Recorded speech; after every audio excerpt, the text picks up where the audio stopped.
Ok, merci beaucoup. Moi, c'est Didier Sidouemba. Donc, je suis le coordinateur du projet Alerte Santé à Lima, à Ngouri. Et effectivement, j'ai participé à l'évaluation de cet hôpital, voilà, pour qu'on puisse effectivement faire la VCA et procéder donc à la mise en œuvre des activités. Il faut dire que Ngouri, c'est une zone sahélienne. De plus en plus, on constate l'avancée, voilà, de la sécheresse. Ce qui fait aussi que le climat est très agressif et il y a aussi des inondations pendant la saison pluvieuse, lorsqu'il pleut. C'est une zone également où la population se déplace fréquemment. C'est une zone, j'allais dire, cosmopolite, où beaucoup de gens viennent et par la suite, ils se déplacent pour des raisons économiques. L'hôpital de Ngouri c'est un district qui comporte 36 centres de santé et les centres sont assez distants l'un et l'autre, ce qui complique un peu l'accessibilité. On n'a pas suffisamment de personnel qualifié dans les centres de santé et même au niveau de l'hôpital parce que nous contribuons à primer, voilà, du personnel pour que le district puisse fonctionner dans son ensemble. L'impact du changement climatique est bien visible. Quand je prends par exemple les cas du paludisme qu'on rencontre maintenant, lorsqu'on essaie d'analyser un peu le faciès épidémiologique du paludisme, il y a 10 ans, 5 ans de cela, il n'y avait pratiquement pas de cas de paludisme au niveau de la zone de Ngouri. Mais actuellement, on a une forte prévalence des cas de paludisme, et ce qui fait que les centres de santé périphériques, l'hôpital rencontre des problèmes lorsqu'il y a un pic de paludisme dans la prise en charge de la population.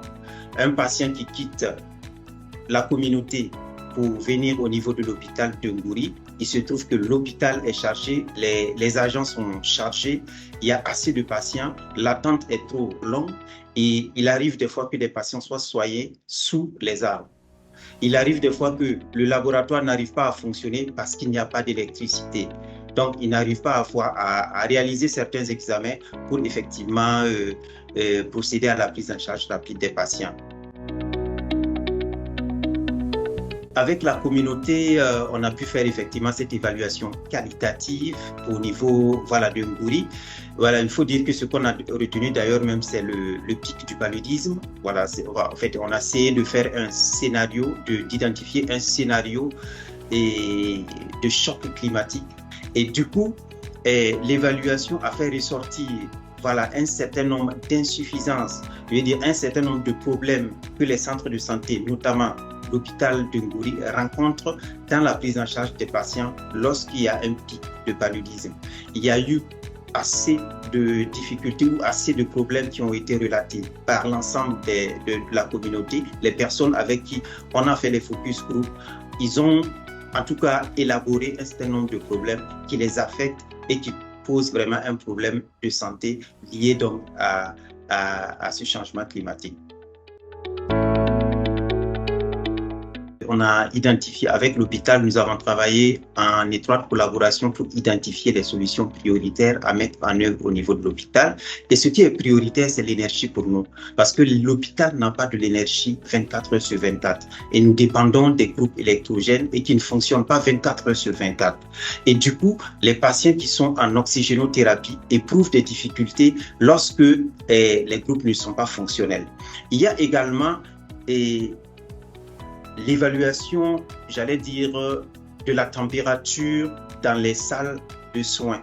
On a constaté que pendant la période de forte chaleur, les thermomètres donnent une température à l'air ambiante de 40 degrés déjà. Voilà, il faut travailler à réduire la chaleur au niveau des salles de soins pour permettre aux infirmiers d'avoir des constantes de qualité. Donc, on a décidé de peindre les toits en peinture rafraîchissante. Voilà, et ça va contribuer de réduire de 6 degrés la température au niveau des salles de soins. Il y a également, on voudrait mettre des cheminées au niveau des toits, voilà, qui vont contribuer à ventiler les salles et en même temps à rafraîchir les salles pour favoriser le travail des infirmiers. Autre chose, et du point de vue infrastructurel, il est question de construire une zone à déchets unique pour l'hôpital. nous nous sommes rendus compte que l'élimination des déchets pendant la période du pic pose problème. Et il est question de construire une zone à déchets à la dimension d'un hôpital pour y former les acteurs pour permettre la collecte et l'élimination des déchets conformément aux différentes recommandations qui existent. Lorsqu'on constate les événements actuels dans le monde, on remarque véritablement que le changement climatique est une réalité et l'impact est bien visible. Et du coup, pour que nos centres de santé puissent effectivement bien fonctionner, il va falloir qu'on essaie d'avoir une réponse à ce changement-là.